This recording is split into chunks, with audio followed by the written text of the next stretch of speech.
and you're attending a wedding. But it's not just any wedding.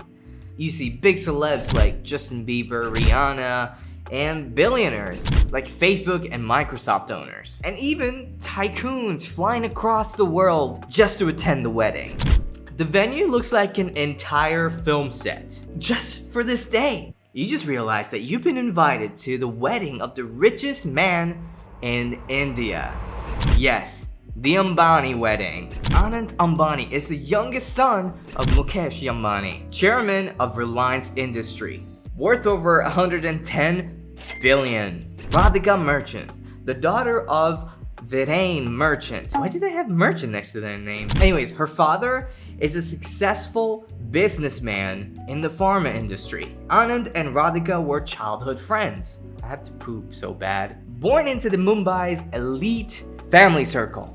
They're both pretty close ever since they were a child. I mean, Radhika would attend Ambani family events, would go on vacations together, and attend festivals together. They both got secretly engaged in 2023, keeping it purely traditional at a ceremony at home. But then started the wedding preparation. They got people like you and me talking like, what the heck are they doing? Hi, I'm VALF, a video editor and a voice actor. I've worked on countless projects over the years. YouTube videos, ads, storybooks, TikTok, Instagram reels, you name it. My superpower, I can replicate any video editing and voiceover style you throw at me. If you are a new client, you get one unfair discount, whether it's for video editing or voice acting. Want to see my work? Check out my portfolio, it's in the description. Just shoot me an email. If I'm not overbooked, I will respond to you within 24 hours. Worried about the pricing? Don't be. I've got flexible packages to fit all kinds of creators. I've got a small dedicated team behind me. Even if you don't want my services, just say hi, I love to connect. Now,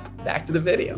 Okay, let me get this straight. While the main events actually happened in 2024, there isn't a lot of information on this, so that's what we have so far. This kind of stuff I think is usual for billionaires. Okay, so phase one was the engagement. It happened in a very cozy setting, privately in their Mumbai residence. Only family members were there, I guess. It was more of a traditional Gujarati style engagement. That's all. FYI, there were multiple pre-weddings, so a lot of celebrations. I guess that's what you do when you have a lot of money. The first pre-wedding lasted 3 days. It was lavish. The event was organized in Jamnagar, Gujarat. The guests includes Mark Zuckerberg, Bill Gates, Bollywood royalty, and pretty influential politicians. Rihanna performed at that pre-wedding, and supposedly she was paid a lot of money to perform. It was a themed party with jungle decor. I guess they wanted the party to be wild.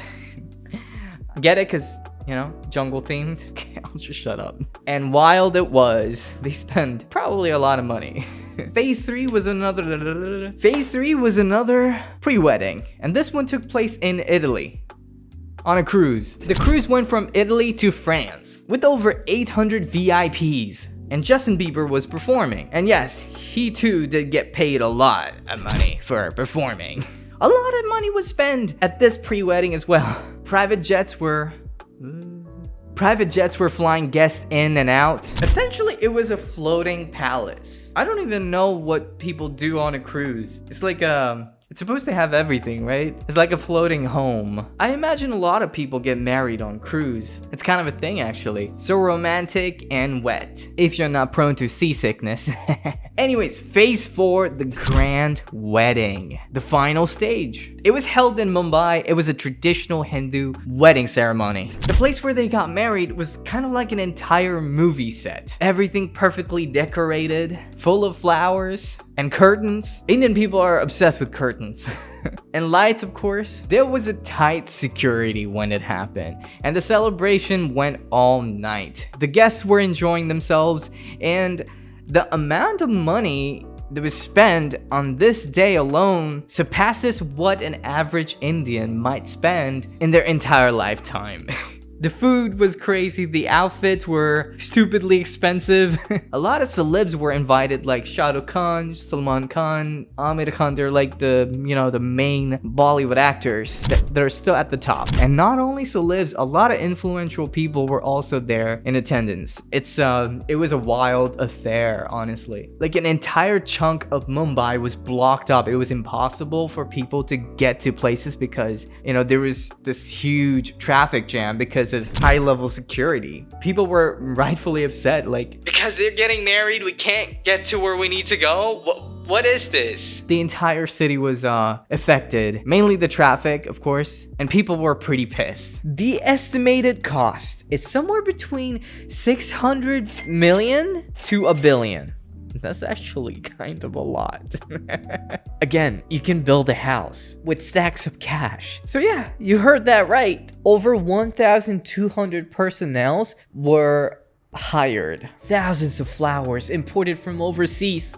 Designers, private convoys, celebrity chefs, and chartered flights. Also, they even organized a community feast for locals, but a lot of people are calling it a PR stunt.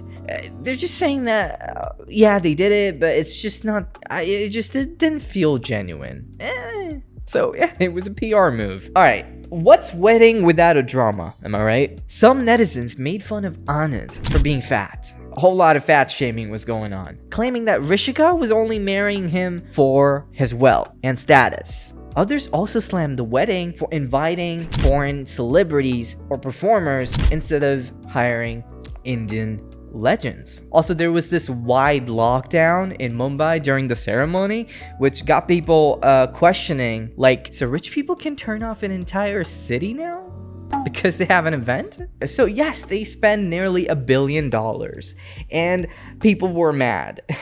In a country full of poverty, unemployment, and falling infrastructure, this kind of money hits real hard. I see why people are emotional. There were carbon emission for dozens of charter flights. Critics also questioned the environmental cost, the extravagance, and silence around critical issues. Meanwhile, some defend it. They say it's their money, let them do whatever they want with it. Let them celebrate. Personally, the only criticism I have is the fact that they halted the traffic. You could have done better. I mean, you definitely have the means to. Then again, India is known for its traffic, so can you really blame it? I'm gonna be real with you guys. Honestly, I did not know that Mukesh had a son. Their world is so far removed from ours, it almost feels fictional. I'm personally not a big fan of lavish weddings. The most meaningful weddings I've seen were the ones with love, not luxury. But hey, to each their own. What do you think? Let me know in the comments. And yo, if there's biryani at your wedding, don't forget to invite me, okay? Pinky promise. I need to cut my nails. I look like a chicken.